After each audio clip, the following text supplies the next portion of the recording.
I don't know what it is.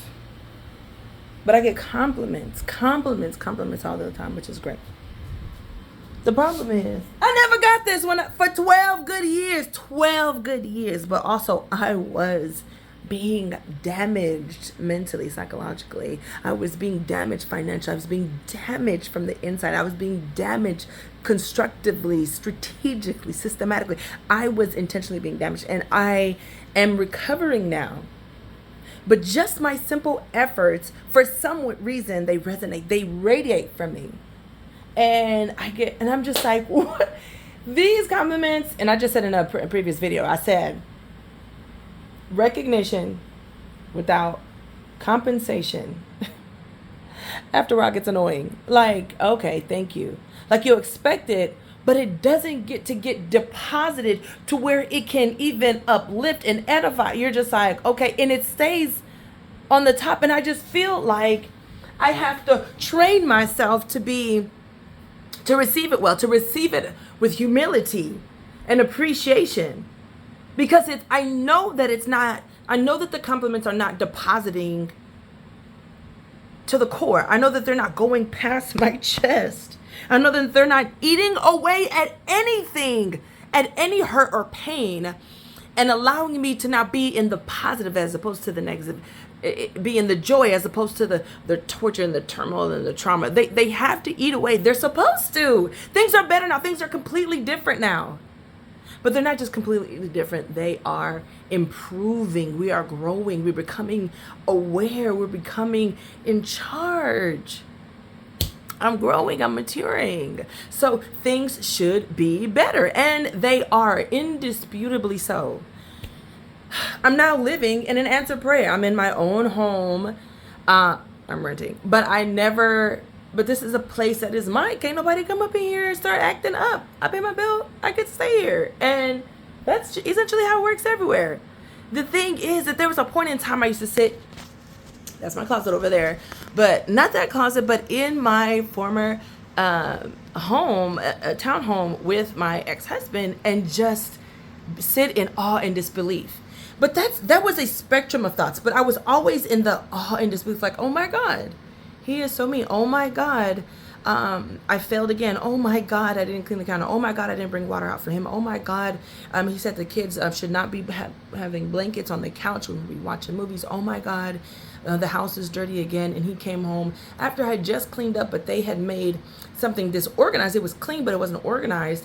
And I would just sit after all the yelling and all the name calling. And very early in the marriage, I would go back and forth, but toward the middle, I would give up. And then toward the end, I would just take it, or intentionally spend my hours outside of the house. I was constantly outside of the house. Found me a festival, something to go to.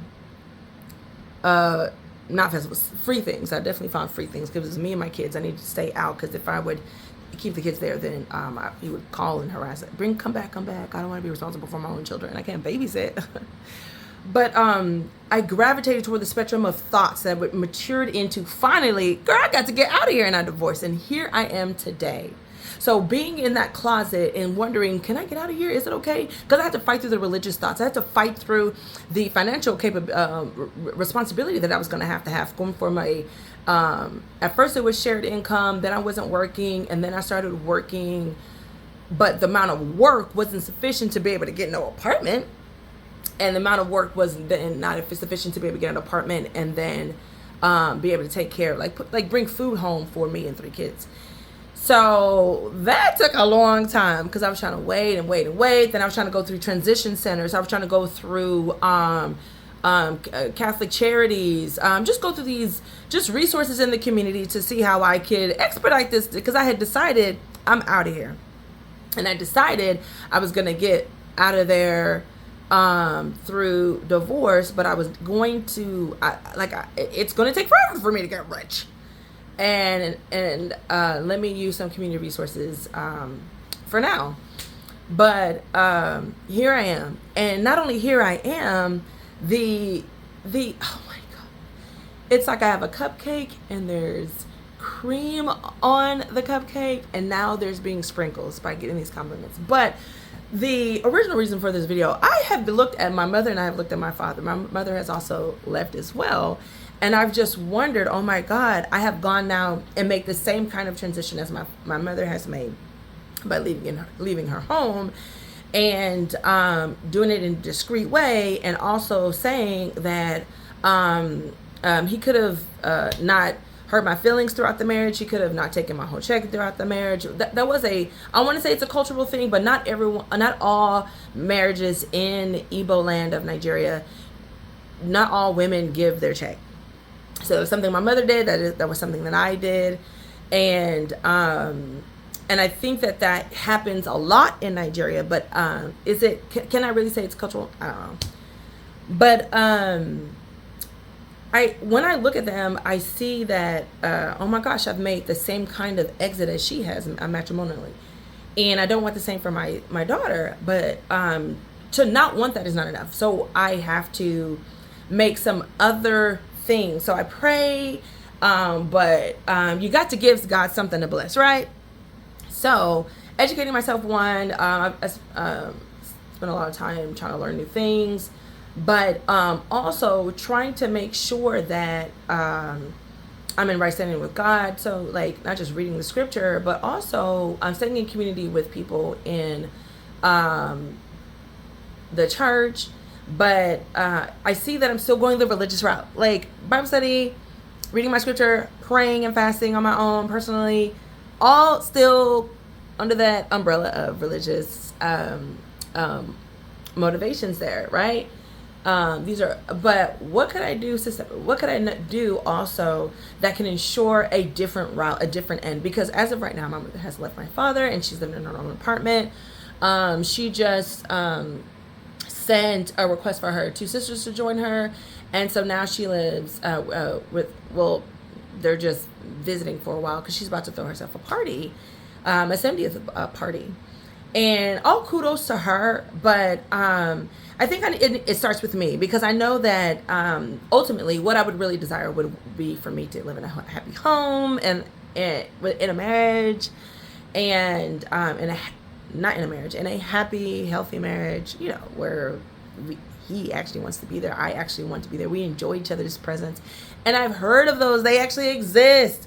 They don't complain, they don't bite, so there isn't any holler, there isn't any discourse from them out there, you know what I'm saying? There isn't a lot of talk of like oh, my marriage is so good, my marriage is so great, because they're enjoying, right? We in the voices that are actually saying anything about marriage, it is always what is hurting, what is paining, what is the struggle, and what they dislike, and you know what I'm saying? So it may be a rarity. I think it is I don't think it's a rarity, because the percentage is like 50%. So you could find some. So find people that are married, and then just half of them are doing great, and half of them don't have like this overwhelming desire to get out, an overwhelming desire, I wish this person was completely different. And so you just have to look, and so you have to actually be intentional about searching. And so I'm going to do that. And but what I've heard already, and which I want to share, because I know that the original intention for my video was to look at my mother and my father and just look at them aesthetically. And aesthetically, my father does not have any wrinkles, and he's a light-skinned man with pigment. The thing is that him, compared to people that are also light-skinned but have that are Caucasian or whichever, they do wrinkle faster. Now, my mother, the reason for hers is because she has done more physical work. They've both been in this country. I'm 40, my sister's like 44, if I'm not mistaken, 43, 44. I don't know. And they've only been here a year before that. And I've been in Texas a year, and my dad has always stayed in the academic realm. So he used to substitute, then he went on to become a teacher, then he went on to be the financial treasurer for the university in which he went to school for here in Dallas, Texas, while he was in college, getting his master's program. And now, since then, he has done Texas Department of Criminal Justice work, working for parole, and doing paperwork and actual physical visits by driving to parolees' home that get out of prison, and documenting that and notating it, and it repeats every month. He did that for 25 years, I don't know.